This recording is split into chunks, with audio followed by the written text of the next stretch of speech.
Bismillahirrahmanirrahim. Assalamualaikum warahmatullahi taala wabarakatuh dan salam sejahtera, selamat malam para penonton Next Step TV. Kita bertemu dan kali ini kita berada dalam segmen baharu atau rancangan baharu. Dan ini merupakan episod yang pertama dalam Next Step Respond. Okey, rancangan ini akan memaparkan pandangan daripada figura-figura terkenal tanah air untuk kita bawakan respon mereka tentang sesuatu isu yang muncul dalam masa yang terdekat ini. Dan pada minggu ini kita lebih berminat untuk mengambil isu yang pertama, iaitu tentang kenyataan yang dikeluarkan oleh Presiden PAS Tan Sri Abdul Hadi Awang semalam. Baik, untuk itu saya bawakan kepada anda bersama kita pada hari ini Dr. Abu Hafiz Salihuddin yang merupakan pensyarah kanan Jabatan Pengajian Quran dan Sunnah Universiti Islam Antarabangsa Malaysia. Assalamualaikum Doktor. Waalaikumsalam warahmatullahi wabarakatuh. Sihat Doktor ya?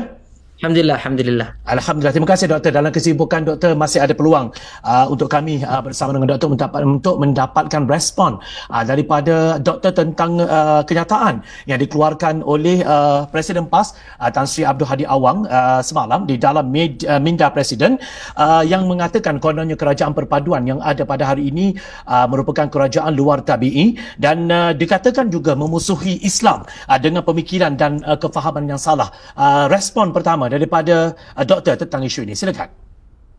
Baik, saya kira ini adalah beberapa siri tulisan yang dikeluarkan, yang diterbitkan di bawah tajuk Minda Presiden PAS. Dan kaedah dan modus operandi adalah sama. Kaedah penulisan, metod penulisannya adalah sama dengan melontarkan tuduhan itu secara umum. Jadi sebab itu saya juga secara agak konsisten memberikan pertanyaan, melontarkan kembali persoalan bahawa apa yang dimaksudkan dengan memusuhi Islam, kerana ia bukan sahaja isu berkaitan dengan kerajaan perpaduan pada hari ini, tetapi kaedah ini telah berlangsung ataupun telah digunakan oleh Tuan Badan, iaitu Presiden PAS Tuan Guru Tan Sri Haji Abdul Hadi Awang semenjak daripada pertengahan ataupun awal 1980-an, iaitu memberikan gelaran kepada orang lain sebagai kurang Islam ataupun memusuhi Islam, menjadi musuh Islam dan yang lain-lain.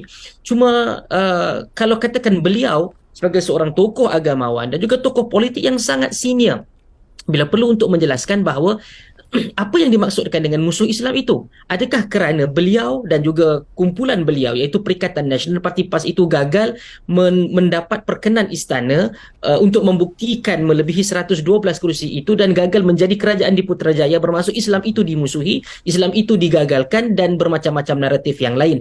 Sebab itu kalau saya ingin ingatkan dan juga saya ingin menyeru dengan penuh hormat kepada Tan Sri Presiden PAS itu, beritahu apakah detail permusuhan Islam itu yang berlaku khususnya pada hari ini di dalam kerajaan perpaduan tersebut yang beliau maksudkan, kalau itu beliau benar-benar berani untuk menjelaskan. Baik. Kalau kita lihat apa yang saya baca dalam kenyataan yang dikeluarkan oleh Presiden PAS itu amat mengejutkan. Sebagai orang rakyat marhain biasa yang membacanya, agak terkejut apabila beliau yang dikenali sebagai seorang ulama mengatakan bahawa pemimpin yang ada dalam kerajaan perpaduan pada sekarang ini adalah iblis, tak layak mendapat hidayah, buta Al-Quran, salah tafsir dan sebagainya, hanya semata-mata kerana didapati bahawa kerajaan perpaduan ini bekerjasama dengan DAP yang dikatakan ialah bekerjasama dengan golongan kafir yang memusuhi Islam dan sebagainya. Komen doktor di situ pula bagaimana? Pertama, ini perkataan yang sangat berat dan sangat mendukacitakan. Sepatutnya sebagai tokoh agama, kalau ianya ada perkara-perkara yang jelas menyanggahi Islam, beliau perlu untuk secara detail menjelaskan apa dia yang bercanggah dengan Islam. Itu yang pertama.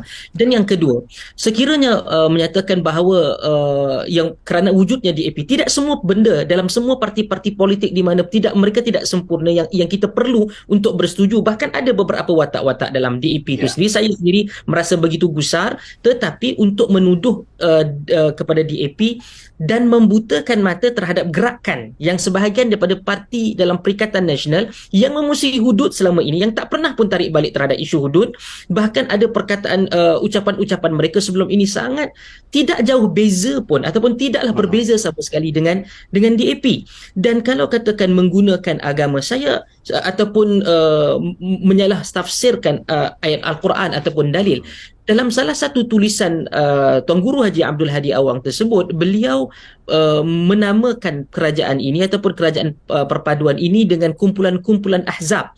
Ahzab itu kalau digunakan sebagai nakirah ataupun secara umum, ahzab itu maksudnya perkumpulan ataupun kesepakatan, perikatan ataupun pakatan, itu umum.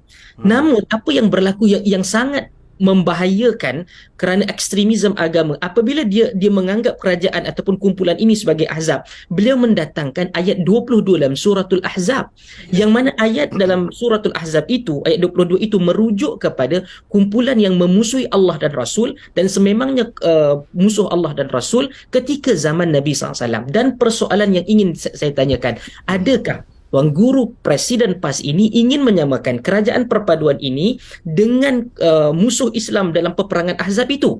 Sekiranya beliau menyatakan ya, maka ia ada implikasi keselamatan negara kerana ekstremisme dalam isu keselamatan, dah bahkan juga di dalam isu agama, kerana ia telah membawa kepada bibit-bibit awal dan jelas kepada budaya takfiri, mengkafirkan. Kerana seakan-akan kerajaan ini secara mutlaknya ataupun secara umumnya adalah kumpulan yang kafir, kumpulan yang memusuhi Allah dan Rasul, seperti mana kumpulan dalam peperangan Ahzab yang berlaku di zaman Nabi sallallahu alaihi wasallam. Maka ini saya fikir sangat-sangat bahaya dan memerlukan kepada bukan sahaja pihak keselamatan dalam negeri, bahkan kepada penerangan kerajaan untuk bergerak lebih pantas, bergerak lebih efektif bagi menafikan dan juga menumpulkan serangan-serangan yang menggunakan unsur agama dan ekstremisme agama ini, Saudara Zawabi. Baik, bercakap tentang unsur-unsur yang dibawa dalam yang sangat berbahaya dalam dunia politik ataupun pentadbiran, tadbir urus negara ini. Saya ingin mendapat sedikit respon daripada doktor tentang kenyataan daripada Presiden PAS yang mengatakan bahawa golongan muda sebenarnya sudah pun bangkit untuk memilih parti Islam untuk memerintah negara, tetapi nampaknya dikatakan bahawa usaha itu nampaknya apabila dah berjaya, ia dihalang dan dicantas oleh kerajaan yang ada pada hari ini, sehingga dia mengatakan bahawa sukar untuk mereka mentadbir kerajaan kerana apa yang dilakukan pada mereka untuk memartabatkan Islam di negeri-negeri pemerintahan mereka telah pun dihalang secara terang dan juga tersembunyi oleh kerajaan perpaduan. Saya fikir itu tidak benar, kerana tidak sampai beberapa bulan yang lalu mereka masih lagi berada dalam tampuk kuasa di peringkat kerajaan persekutuan di Putrajaya. Jadi agak canggung apabila tiba-tiba dalam jangka masa sebulan lebih ini mereka telah pun hilang kekuasaan, hilang kemampuan untuk memartabatkan Islam. Kerana saya perlu tahu, saya perlu untuk jelaskan bahawa ada kuasa-kuasa negeri yang boleh digunakan. Dan itu telah pun berlaku di negeri Kedah. Saya fikir ia satu langkah yang baik daripada sudut perspektif Islam untuk menghalang ataupun mengurangkan perjudian ke ataupun arak ke dan sebagainya. Namun ketika PAS berada dalam lebih pada 30 bulan di kerajaan persekutuan, hal tersebut tidak pun untuk dikembangkan. Contohnya, Tuan Guru Haji Abdul Hadi Awang sendiri tidak secara terbuka menolak, mengkritik ataupun memaksa Menteri Kewangan ketika itu menghentikan penambahan daripada cabutan khas 8 kali kepada 22 kali. Ia mungkin disuarakan oleh pemuda PAS ataupun pemimpin-pemimpin PAS di peringkat menengah yang lain. Tapi daripada mulut Tuan Guru Haji Abdul Hadi Awang itu tidak muncul. Bahkan saya lihat kalau daripada sudut politik dan juga sejarah politik itu sendiri yang selalu dikaitkan dengan agama, ada perkara-perkara yang saya tidak pasti apa yang sebenarnya berlaku kepada Tan Sri Presiden PAS ini, seakan-akan beliau gagal menggarap ataupun memahami faktanya. Beliau ada sebutkan tentang konsep federalism, kalau berbalik kepada soalan saudara Zawazi sebentar tadi, konsep federalism dan negara yang diamalkan di negara barat yang menjadi rujukan mereka. Beliau telah menjadi ahli parlimen semenjak 1990, bermaksud lebih daripada 30 tahun, dan beliau bersumpah jawatan sebagai ahli parlimen untuk mempertahankan perlembagaan.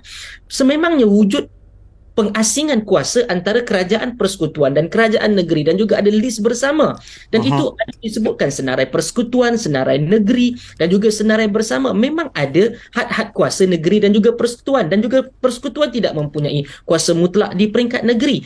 Dan ini selalu digunakan kononnya fakta-fakta sejarah yang disebutkan oleh Tuan Guru Haji Abdul Hadi Awang, Presiden PAS sebagai contoh. Beliau selalu mengungkit tentang masyumi di Indonesia, kan, ataupun parti-parti Islam yang diharamkan. Cuma ketika mana saya baca hal tersebut semalam secara sepintas lalu, saya fikir ini satu tuduhan yang sangat simplistik. Kerana masyumi di Indonesia, kalau sesiapa yang mahu selepas daripada ini membuat sedikit pembacaan lanjut terhadap penubuhan masyumi ketika zaman Jepun mentadbir ataupun menjajah Indonesia sementara, dan kemudian sehinggalah kepada pembubarannya sekitar tahun 1960-an itu, bukan hanya kerana permusuhan antara Islam itu. Okey, kononnya permusuhan kerajaan ketika itu, iaitu Presiden Soekarno dengan Muhammad Nasir sebagai antara watak utama di dalam Parti Masyumi itu. Tetapi kerana wujudnya PRRI ataupun Pemerintahan Revolusioner Republik Indonesia, yang mana sebahagian kawasan provinsi di Indonesia itu ingin mendapatkan kuasa autonomi, maka pemberontakan yang dianggap sebagai pemberontakan di kawasan-kawasan daerah-daerah tertentu dan provinsi itu menyebabkan serangan balas balik daripada kerajaan dengan mengharamkan Parti Masyumi. Dan yang lebih penting, semua daripada kita tahu Parti Masyumi inilah parti Islam di Indonesia dahulu. Dan antara elemen-elemen ormas ataupun organisasi masyarakat yang bergabung di dalam Masyumi itu ada dua ormas yang terbesar di Indonesia, iaitu Nahdlatul Ulama ataupun NU, ataupun Muhammad, dan juga yang kedua Muhammadiyah. Dan yang gagal untuk diletakkan fakta itu bersama oleh Tuan Guru Presiden PAS adalah pada tahun 1952 ataupun lebih tepat 5 April 1952, Nahdlatul Ulama menarik diri daripada Masyumi.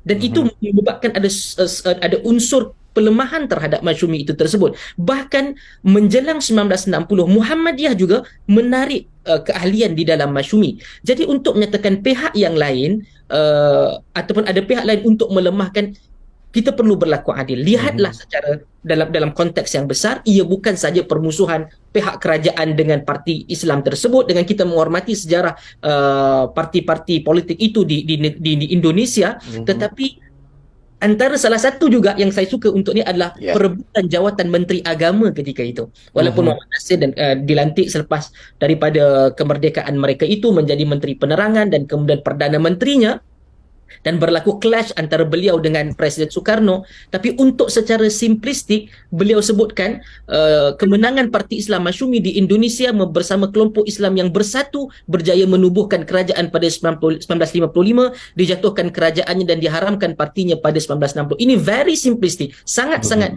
bermudah-mudahan dalam membuat conclusion, kesimpulan, sedangkan ia tidak semudah itu. Dan bagi saya ini adalah pelencongan fakta, pelencongan ilmu yang cuba dilakukan oleh Presiden PAS sehingga menyebabkan orang lain dituduh sebagai kurang Islamik, bahkan seakan-akan ingin menyatakan orang lain yang berseberangan, khususnya merujuk kepada kerajaan perpaduan pada hari ini, sebagai musuh Islam ataupun musuh kepada umat Islam itu sendiri. Wallahu a'lam. Baik, bercakap tentang untuk akhirnya doktor, respon doktor perkembangan tentang dikatakan bahawa pelencongan fakta dan juga ilmu melalui kenyataan-kenyataan yang dikeluarkan, pandangan doktor sendiri, respon doktor untuk golongan-golongan ataupun pihak-pihak berkuasa yang berwajib pada ketika ini. Saya secara jujurnya mengatakan bahawa tentunya Jabatan Perdana Menteri Hal Ehwal Agama perlu peka lebih proaktif dalam memastikan bahawa tiada figura-figura politik yang mengeluarkan kenyataan yang melampau, apatah lagi kalau sampai ke tahap mentakfirikan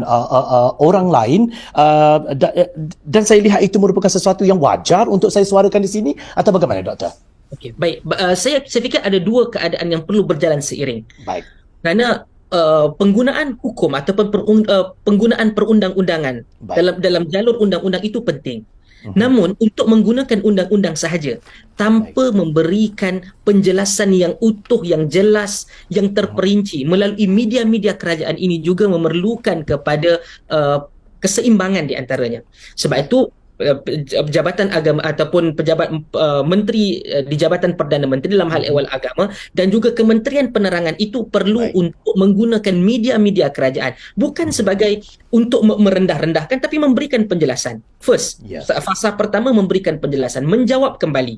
Dan sekiranya jawapan itu telah pun kita anggap dia sebagai tuntas, menyeluruh, memanggil tokoh-tokoh yang berbagai daripada latar yang berbagai, mengambil pandangan-pandangan keselamatan, pandangan agama, saya kira selepas daripada itu pentas untuk berdebat, pentas untuk berdialog, pentas untuk mempertemukan empat mata dengan tuan badannya yang selalu melontarkan unsur-unsur takfiri. Saya tidak kata dia takfiri secara jelas, saya kata unsur-unsur takfiri itu supaya apa yang berlaku dahulu sehingga kepada salat dua imam, tidak makan sembelihan, tidak sah untuk perkahwinan ini tidak berulang lagi. Kerana kita tahu ia adalah satu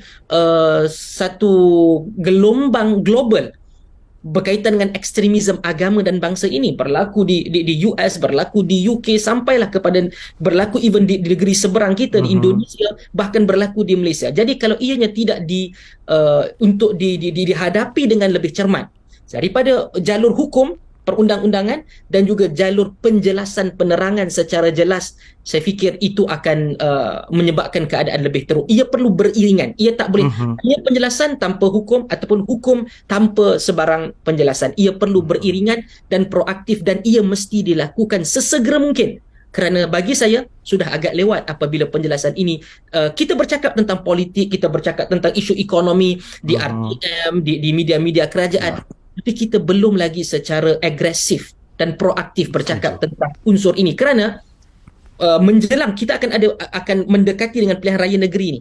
Sebab saya tahu yang ini seperti pandangan jujur peribadi saya, seperti didesain bagi menghadapi PRU ataupun PRN negeri, raya negeri, yang ada lagi 6 negeri yang belum menjalankan pilihan raya. Kalau kerajaan ini ingin melihat kepada kestabilan ataupun daripada sudut politiknya ingin melihat kepada survivalnya, sebab itu kalau masih lagi gagal bergerak dalam bulan ini, Januari 2023, saya fikir mungkin keputusannya akan berbeza, dan tidak bolehlah untuk kata kami terkejut dengan keputusan PRN tersebut, kerana ianya telah pun diperingatkan lebih awal. Baik, terima kasih Doktor untuk respon pada minggu ini. Terima kasih banyak-banyak kepada kami di Next Step. Ada masa insya-Allah kami akan hubungi Doktor lagi untuk respon isu-isu seterusnya. Baik, demikian tadi para penonton respon yang diberikan oleh figura ilmuwan di Malaysia yang merupakan Dr. Abu Hafiz Salahuddin yang merupakan pensyarah kanan Jabatan Pengajian Quran dan Sunnah Universiti Islam Antarabangsa Malaysia. Kita jumpa lagi Doktor pada masa akan datang. Assalamualaikum, selamat malam. Jumpa lagi semua. Waalaikumsalam warahmatullahi wabarakatuh.